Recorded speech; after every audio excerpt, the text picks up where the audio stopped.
Before we get started, we'd like to thank Liberty Mutual Surety for sponsoring this episode of Let's Get Surety. Liberty Mutual Surety provides all your bond needs, all in one place. For more information on Liberty Mutual's breadth of surety products and solutions, visit www.libertymutualsurety.com. Now on to our show.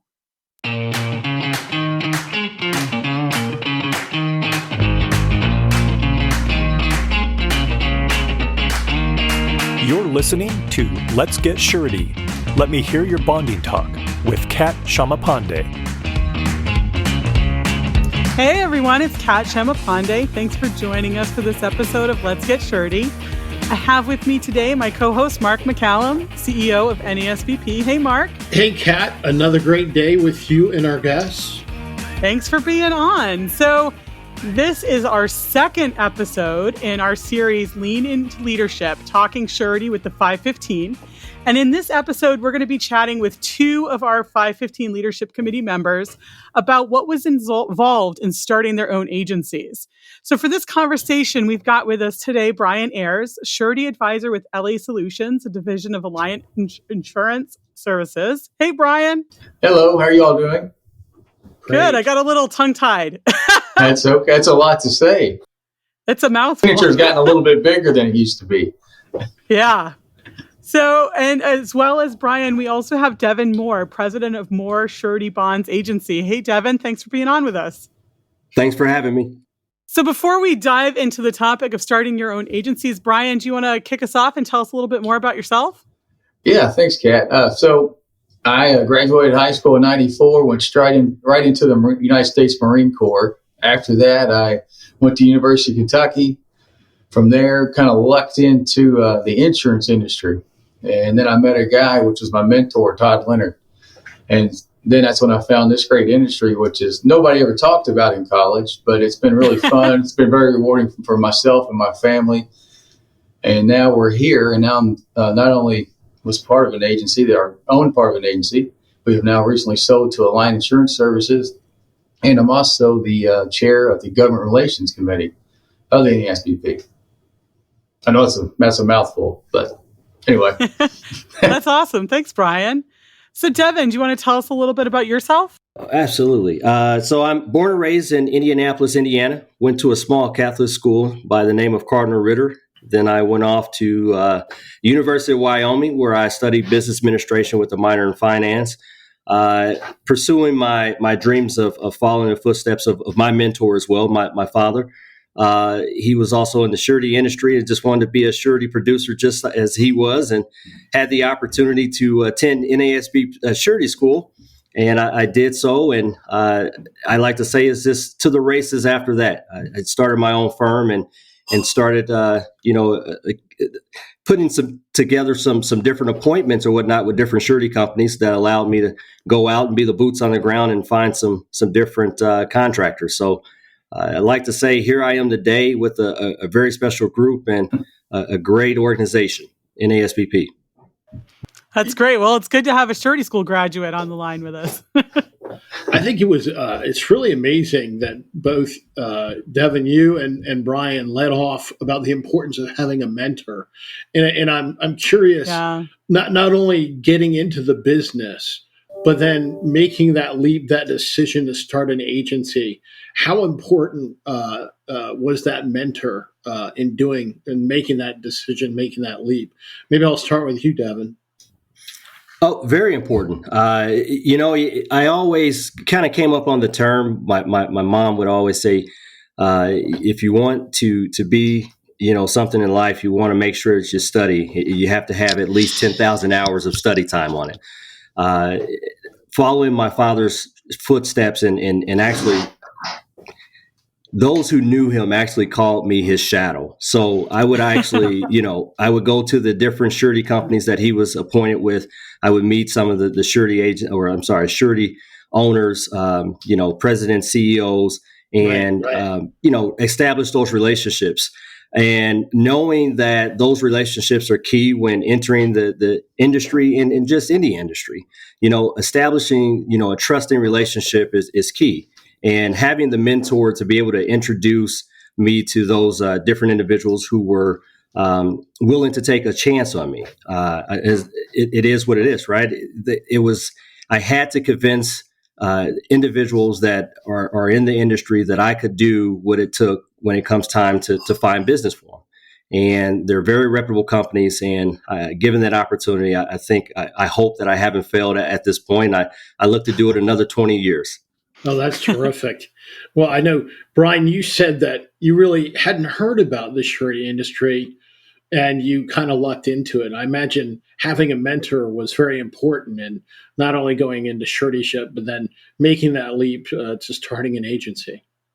Right. So it's all about, as Devin said, it's a relationship. So I worked for an insurance company and they had a bond department, allegedly, but we never did any bonds. And I got lured away and met my mentor, which is Todd Leonard. And I remember walking by his office one day and I said, "Is that all you do is surety bonds?" He said, "Absolutely." I said, "Every day, that's all you do?" He said, "Yeah." "No insurance?" "No." I said, "How do you make a living?" Because, where I came from, you couldn't even get it done. And I went right. He said, "Oh, you come in here with me." And next thing I knew, I was down in Houston, Texas at a level 2 school. And that's where it all started. But it's relationship. And it's a relationship you have with a mentor to show them, hey, I'm going to give you 1 million hours, all the hours I got. But then they give it back to you.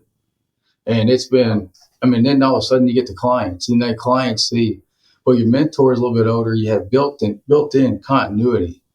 And all of a sudden you see those clients have continuity. And all of a sudden they become the same age as Devin and myself. And not only are the clients at that point, they're your best friends. And you start hanging out with them outside of work. And then it's just business as usual. I could not imagine a business anywhere out there where you do not have that type of relationship and that type of trust, not only with your clients too, but with your surety companies. Because without them, we're nobodies.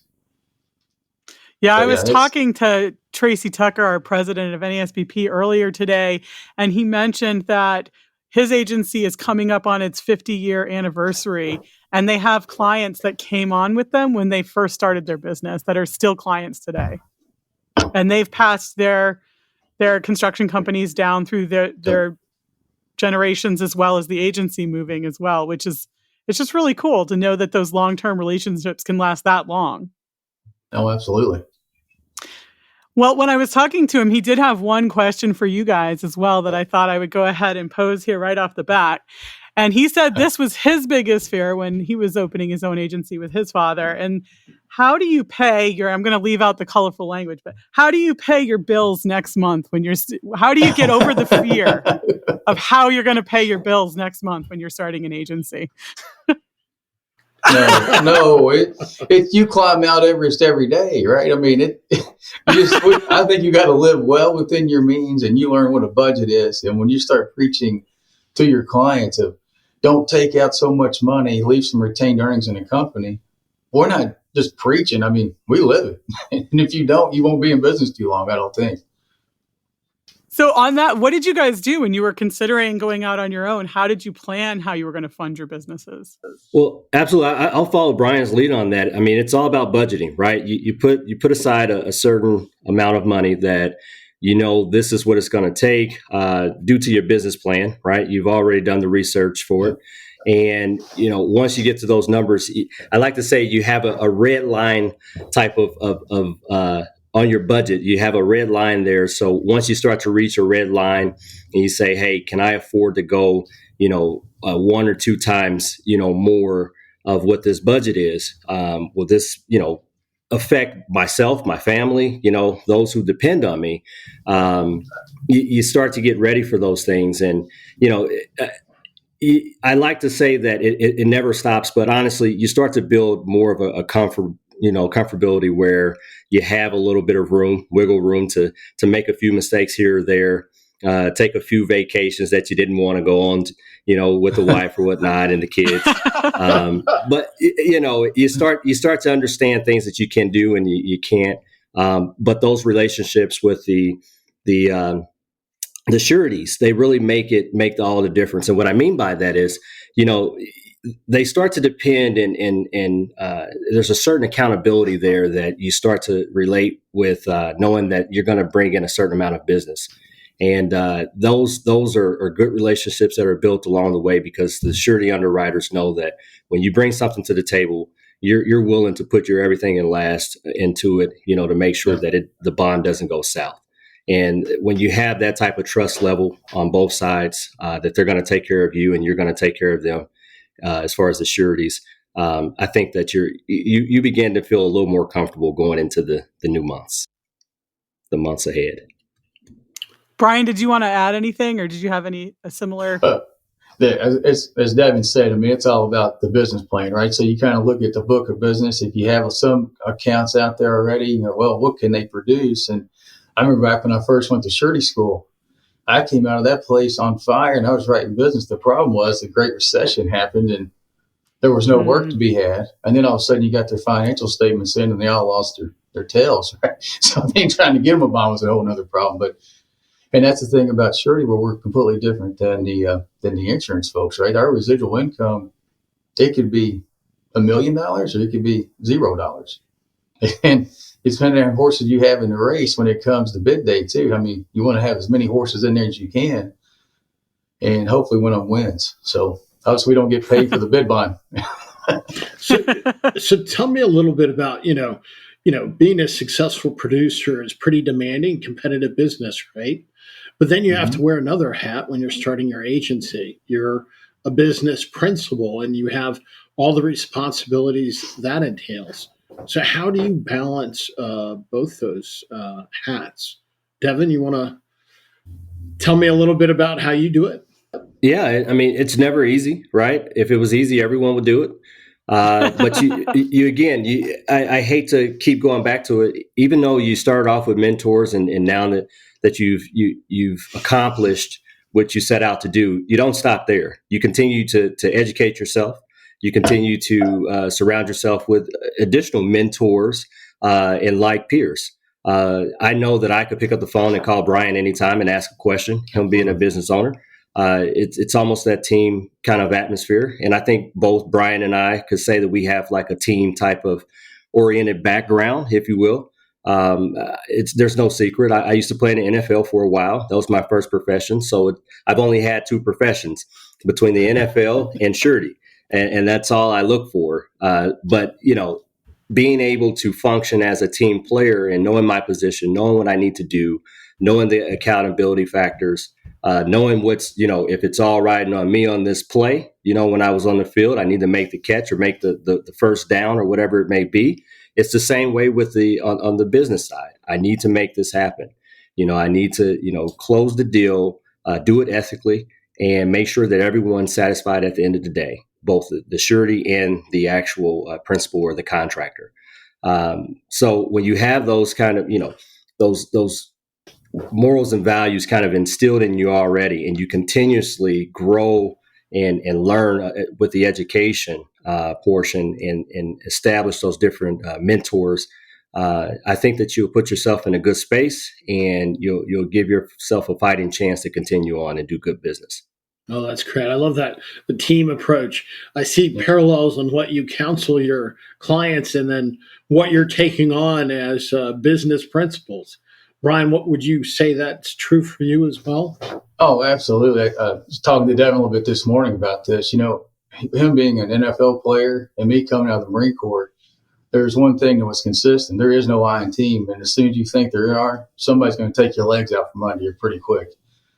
So, once having that mentor that we have, where I had Todd, he's helping me run the business, and we brought in another partner. But then we also have a bookkeeper. So you're running a book of business, but if you do not run the business, it will run you into the ground, and you're constantly looking at your accounts receivable. That's the bread and butter. As one of my clients said, how to run or break a business, run out cash.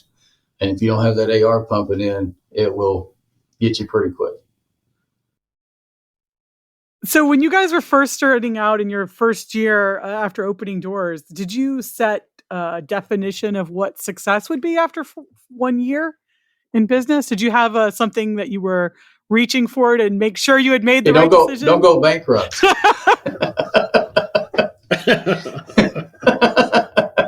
No, it really was that simple. I remember Todd and I going, we just don't want to lose our house. He had kids in college at the time. And we had just put our kids into a private Catholic school. I'm like, man, we have bit off a lot here. It's it really is. It's blocking and tackling. If you take care of your clients and you just get out here and see everybody you can see, and not just contractors, but see your circle of influence, right? Your CPA friends, your bankers, your construction attorneys, and even the clients that you have can turn into your biggest referral source. I learned that from day one with Todd. I mean, it was amazing. Hey, can you get this guy taken care of? Or, hey, we want to use this guy as a subcontractor. What do you think? And it's been, you take care of people, they will take care of you. But sounds like fear is a great motivating factor. Yes. But also it sounds like being out there, putting yourself out there is really important. Devin, what do you think about that? I mean, networking, being out there, being there for your clients, is that going to build your success? Absolutely. Absolutely. You have to, at all times, be available for your clients. And what that means is sometimes over the weekend when a job is due to bid on Monday morning at 9 a.m. or 10 a.m., the contractor has to have the bid in, and it's probably a 2-hour drive. And this is a real scenario here. And they're calling you, Friday evening just before the close of business hours. And they're saying, hey, we really want to bid this. We really want to get this in. And you can't say no. You have to attempt it, right? And you have to get on the phone with the underwriter, and you work day and night all over the weekend, and you're contacting your contractor, you're contacting the underwriter. And this is over the weekend. So no shut eye, anything, right? You want to make this happen. And you find ways to be able to put yourself in position to get the deal done. And when that happens, you'll find that the contractor trusts us that we know we need to probably let you know a week or two ahead of time. But if we can't, we know that if it cannot get done, you've tried everything, you've lifted every stone, left nothing unturned. To get it done. So they can rest assured that the next time you'll try even harder to get it done for them. So they feel really comfortable with you. So those relationships, they really matter. That's great. I bet you haven't missed any weekends, have you, Brian? Oh, no. I remember the first weekend when we first started the whole thing. This was back in 2013. And I didn't see anybody, my wife or anybody for 48 hours straight. And I remember the Monday we came in, all of a sudden the lady we hired, her name's Monica Kaiser, she's working for us. And I said, where are you going? She goes, well, it's 4:30. I'm out of here. I'm like, where in the world did the day go? Like it was gone. It just evaporated. Like, wow, we got here, 6:30 in the morning. It's already 4:30. Like what happened here? But we were into it and still are. And it's still fun. So I bet you running successful agencies, you have a lot of rewarding moments and you're making those happen. Is there one moment in particular that sticks out to you? Brian, do you want to maybe impart your thoughts on that? Yeah, I think, for me, one of the ones that sticks in my head, is taking these folks from somebody couldn't get a bond. They called us out of the blue. Just lucky, they looked us up somehow, and taking them to a bookkeeper, and that bookkeeper taking a box of receipts, trying to build some type of a balance sheet and income statement. And then from there, getting them to a CPA and getting them not just their first, fast track type of bond, but actually setting up a bond program for them and say, man, it does work. If you work the process, it will work. And I think, we're creating jobs by doing that. We're helping other people's families out by doing that.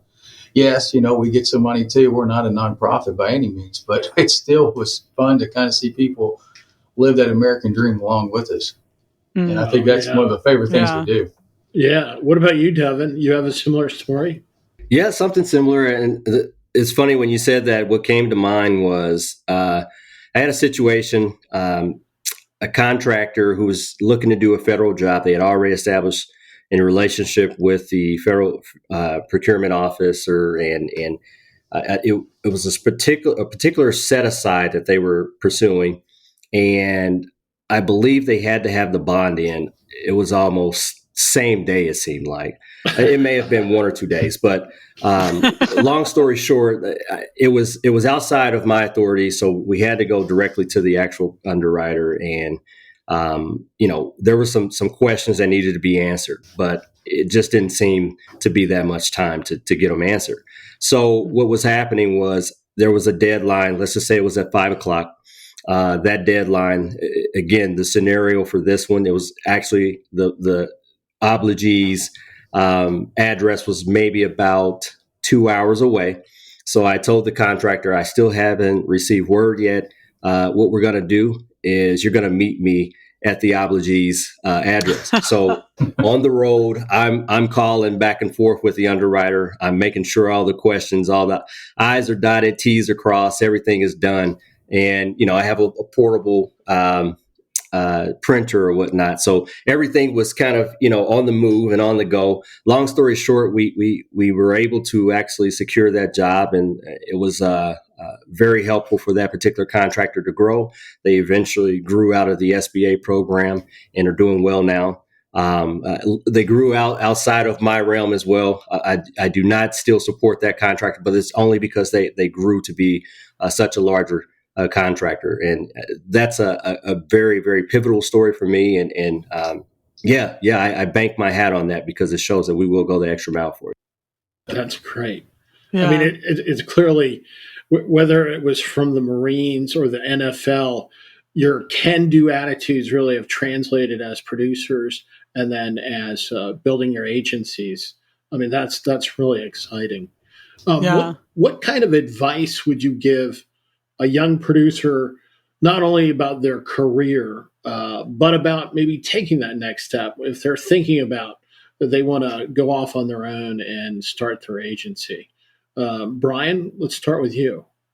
Yeah, I think the first thing is, as I said earlier, it's all about relationships. So no matter what name you put on the front of an agency's door, whether it's a big broker or if it's a small 2-person shop, it's all about the relationships you create with your client base and the other, like I was saying before, the circle of influence, the attorneys, the CPAs, the bankers of the world that are going to back you and go, hey, man, think about if I go on my own, are you all going to be there? And they're like, most of the time, they're like, yeah, you're part of our team.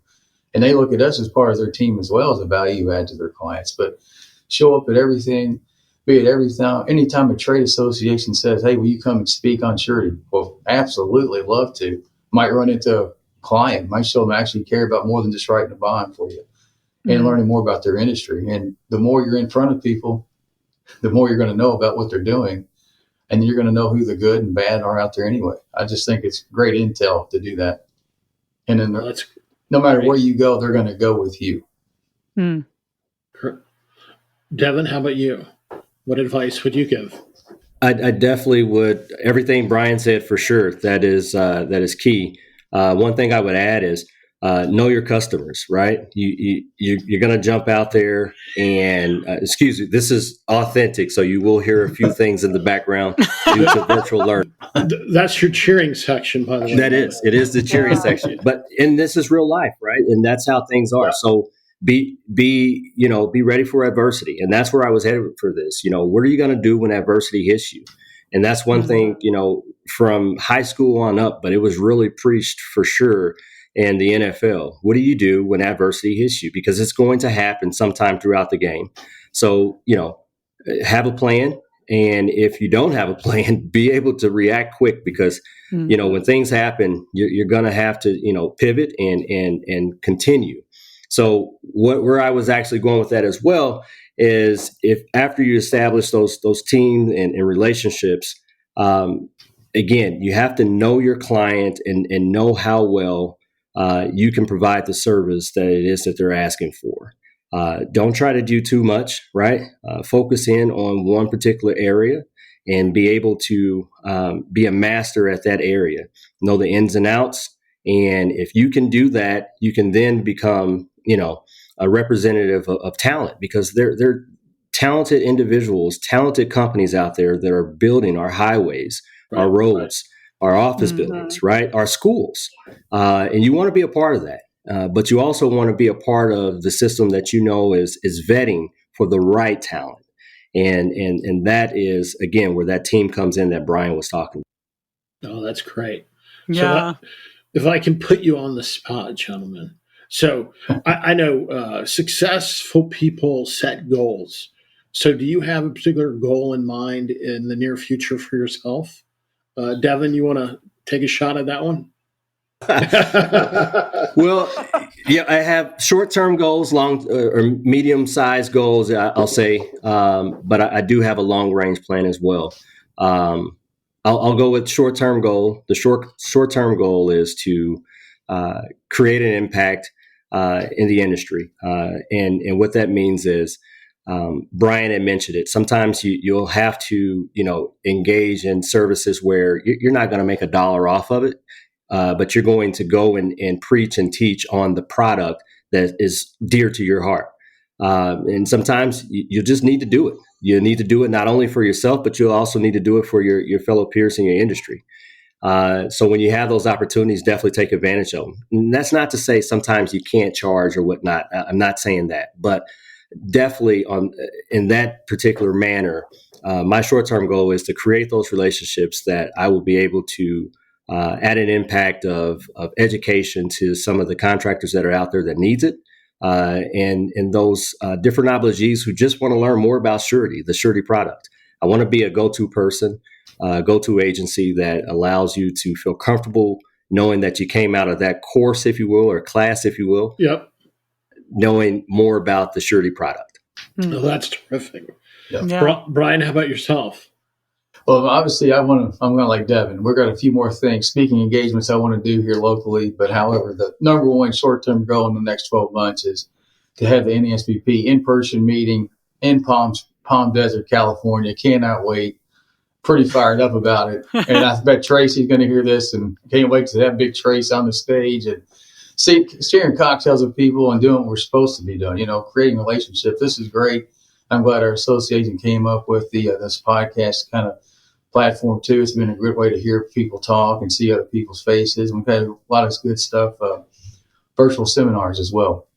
So that's, to me, my short term. My long term, more probably growth oriented here with our agency and helping Alliant grow a little more here in this place, and then kind of looking for some more folks to join our team as well. Oh, that's great.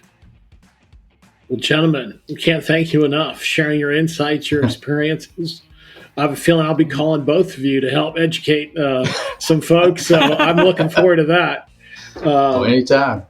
Anytime. Yeah. Great. Yeah, thank you guys. We'll have to have you back on the podcast sometime. I just want to remind everyone who's joining us today to make sure you check out the next episode of Let's Get Surety. And don't forget to make sure you listen to the next episode of this mini-series, Lean into Leadership, Talking Surety with the 515. You've been listening to Let's Get Surety, brought to you by the National Association of Surety Bond Producers. For more information about the NASBP and its members, visit nasbp.org. Before we go, we just wanted to thank Liberty Mutual Surety again for their generous support of sponsoring this episode of Let's Get Surety. Liberty Mutual Surety provides all your bond needs all in one place. For more information on Liberty Mutual's breadth of surety products and solutions, visit www.libertymutualsurety.com.